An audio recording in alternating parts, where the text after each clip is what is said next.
cholesterol is inching up, or if you're afraid it might be, listen up. Today we're going to show you foods that can help reduce your cholesterol level, and as always we're joined by 22 News Registered Dietitian Nancy Dell.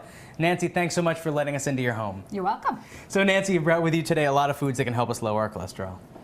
That's right. People always think about things they need to take away from their diet when they want to lower cholesterol, but today we're going to have some fun and look at foods you can add to your diet. So the first one is oats.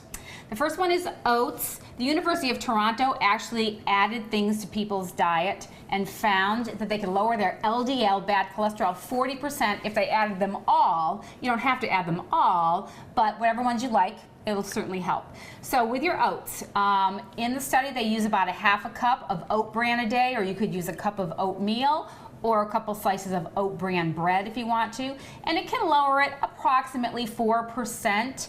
You are always better off with an old-fashioned oatmeal versus instant or a steel-cut oatmeal instead. So old-fashioned is the way to go. Old-fashioned is the way to go. It only takes 2.5 minutes in the microwave. It's easy. Yeah. And the stuff in the package is not as good, obviously, as this, because that has a lot of extra things in it that you don't really need.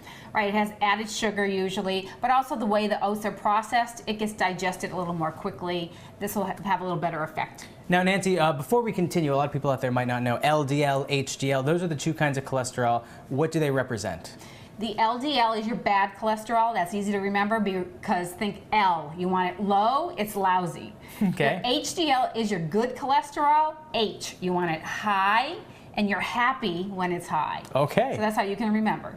So the first food is oats. The second, soy products. Soy products can also help lower it. In the study, they used 3 soy products a day. Now, you don't want just soy protein isolates that you might find like in a protein bar. You want whole soy foods, soybeans, soy milk, soy cheeses, roasted soybeans, edamame.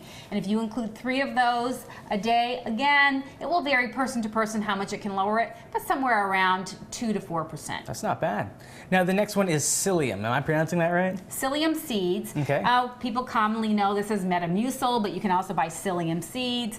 A half a tablespoon with each meal binds the cholesterol in your GI tract and prevents the resorption of some of that cholesterol. So that also can lower it significantly. And, you know, again, you kind of have to remember if you want to do that all the time, it's a little more fun to do it from the whole foods. Exactly. Nancy, your next one is plant something. I cannot pronounce. Okay, plant sterols. Sterols, okay. Plant sterols are compounds from plants that look like cholesterol. That's where the sterols come from. So this is why eating lots of plant foods helps lower cholesterol, but we can isolate those plant sterols. You can buy it in a supplement form, but also it's added to some foods. You'll see it added to orange juice. Margarines, the Benecol and Take Control margarines have it added. And so if you include about 2,000 milligrams of plant sterols a day in your diet, that can significantly lower your cholesterol as much as 20%. That's a big number. That's probably the highest one yet. It is, but the highest, actually the highest is your beans, your legumes, kidney beans, chickpeas, lentils, black-eyed peas.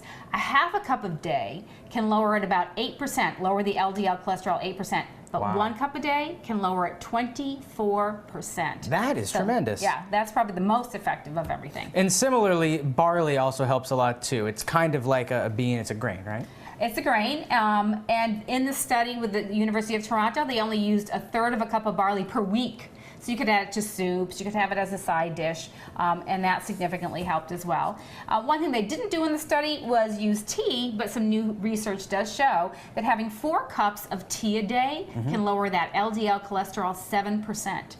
So take all these together and try to, you know, incorporate them into your breakfast, lunch, dinner, snacks, and you can have a significant impact. I was going to say, if you put all of them together, you will never get high cholesterol, or hopefully not. Hopefully not. Well, Nancy, thank you so much for inviting us into your kitchen, and hopefully a lot of people out there will get a little bit lower cholesterol. And for more information or to see these tips again, you can always log on to mymassappeal.com later today.